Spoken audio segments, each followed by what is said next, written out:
अल्लाह की इबादत करने वाले कलमा उसका पढ़ने वाले हैं। अल्लाह की इबादत करने वाले कलमा उसका पढ़ने वाले हैं। सच की राह पे चलने वाले हम ना किसी से डरने वाले, इश्क इलाही करने वाले हैं। हाय हू अल्लाह हक हू अल्लाह। बिस्मिल्लाहिर्रहमानिर्रहीम। अस्सलाम वालेकुम। क्या हाल है दोस्तों? उम्मीद करता हूँ यार आप सब खैरियत से होंगे। अल्हम्दुलिल्लाह, अल्लाह का शुक्र है यार, मैं भी ठीक हूँ यार।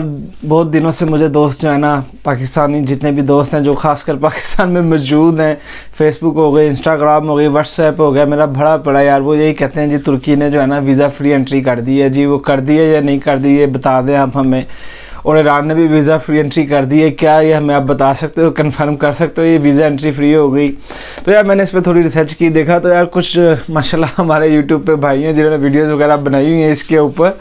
तो यार मैं आपको पहले तो ये सिंपल सा बता दूं मेरे भाइयों, ऐसी वैसी जितनी भी इन्फॉर्मेशन आप देखते हो ना, खासकर यूट्यूब पे, तो मेरे भाई वो व्यूज़ की खातिर होता है। यूट्यूब पे लोग आपको हकीकत नहीं बता रहे होते, वो सिर्फ अपनी दुकान चमका रहे होते हैं सीधे अल्फाज में। अगर आपसे मैं बोलूँ तो भाई इस तरह की इन्फॉर्मेशन से आप खुद ही अंदाज़ा लगा लिया करो कि यार फेक है। क्यों फेक है, मैं आपको इसकी छोटी सी मिसाल दे देता हूँ। भाई आपका जो पड़ोसी मुल्क है ना, हमसाया मुल्क ईरान, वो भी आपको ऑन अराइवल एंट्री नहीं देता, तो वीज़ा फ्री एंट्री तो बड़ी दूर की बात है। फिर साथ ही लोग बात करते हैं जी तुर्की भी वीज़ा फ्री एंट्री दे रहा है। तो भाई तुर्की वीज़ा आपको पूरे डॉक्यूमेंट पूरे करने के बाद भी आपको वीज़ा बहुत मुश्किल से देता है, बहुत मुश्किल से वीज़ा देता है। उस तरह की वीज़ा रेशो नहीं है जैसी होनी चाहिए। इस बात में कोई शक नहीं है कि अज़रबैजान का ई वीज़ा हमको मिलता है, बहुत आसानी से मिल जाता है। ईरान ने भी ई वीज़ा शुरू किया है, वो भी मिल जाता है। लेकिन अभी तक ऐसा कोई भी सीन नहीं है दूर दूर तक कि तुर्की के साथ ये कोई मुआहदा तय हुआ हो।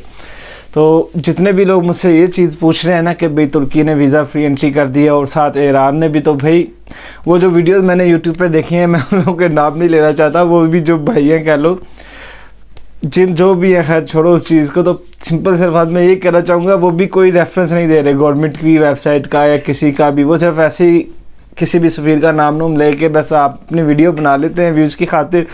और जो बेचारे देखने वाले हैं पाकिस्तान में, वो वैसे ही लकीर के फ़कीर हैं, तो उनको इससे कोई फ़र्क नहीं पड़ता। तो भाई जो चीज़ है ना, हकीकत वो यही है, अभी ऐसा कोई डील या कोई मुआहदा नहीं हुआ। हाँ, एक ट्रेन चलनी है, वो कब चलनी है कुछ नहीं पता, वो ट्रेन का मुआहदा भी बहुत पुराना है, कब चलेगी, क्या सीन है क्या नहीं है, उसके ऊपर भी मैं एक अलग से वीडियो बना दूँगा। बहरहाल अभी तक ऐसा कोई सीन है कि मेरे भाइयों आपको जो है ना ईरान भी वीज़ा फ्री एंट्री दे और तुर्की भी वीज़ा फ्री एंट्री दे। सिंपल से और सीधे अल्फाज में कह रहा हूँ मैं कि भाई ईरान का तो ई वीज़ा मिल जाता है, कोई शक नहीं है। लेकिन जो साथ ही आप बात करो तुर्की का मेरे भाई पूरे डॉक्यूमेंट होने के बावजूद वीज़े जो है ना रिफ्यूज़ हो जाते हैं। तो इस बारे में ना सोचिएगा कि तुर्की वीज़ा फ्री एंट्री कर देगा दूर दूर तक, और कभी भी शायद ना करे, जितना मेरा मानना है, जितना मैं जानता हूँ। तो बाकी अगर कर देता तो भाई वेल एंड गुड है, अच्छी बात है, और अभी क्या चाहिए कि भाई वीज़ा फ्री एंट्री हो जाए।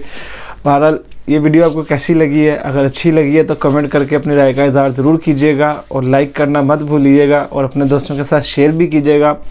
और अभी तक आप मेरे चैनल पर नए हैं तो चैनल को ज़रूर सब्सक्राइब कीजिएगा, और बेल आइकन को भी साथ प्रेस कीजिएगा, ताकि मेरी नई आने वाली हर वीडियो आपको सबसे पहले मिले।